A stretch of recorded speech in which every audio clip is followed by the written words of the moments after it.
আমার ভালোবাসায় যে নিজেকে উৎসর্গ করেছিল সে মেয়েটি এখন আত্মহত্যা করছে। নীল ও বিন্দু বিন্দু আমার কপালে ঘাম। তার কাছে আমি গভীর সার্থকতা ছিলাম।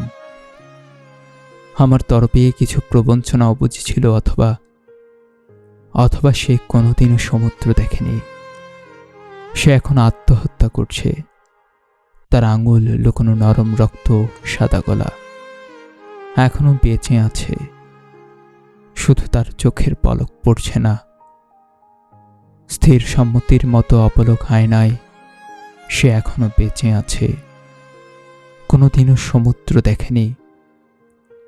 আমাদের একসঙ্গে সমুদ্রে যাওয়ার কথা ছিল। সে এখনো বেঁচে আছে। এখনো হয়তো যাওয়া যায়। নীল ও তুষারকণা আমার কপালে ঘাম। এখনো তাকে সারা রাত্রি চুমো খাওয়া যায়।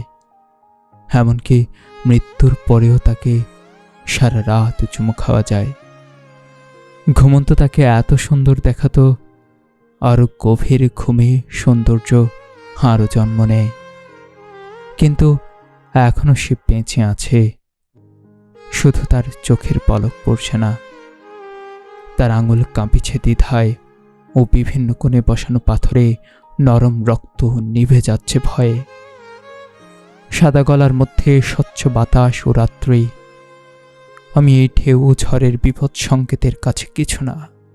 এত ফেনা আর গভীর অন্ধকার প্রবাল দ্বীপের মধ্যে সামুদ্রিক অশ্বের রেশায় আমার নিজের ঠোঁট নিজেরই অচেনা। অতল সার্থকতা ছিলাম, মৃত্যু মরে যাওয়া মরণের মতো। নীল ও বিন্দু বিন্দু আমার কপালে মুহূর্ত।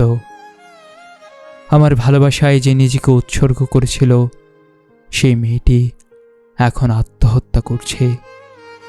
সেই মেয়েটি এখন আত্মহত্যা করছে।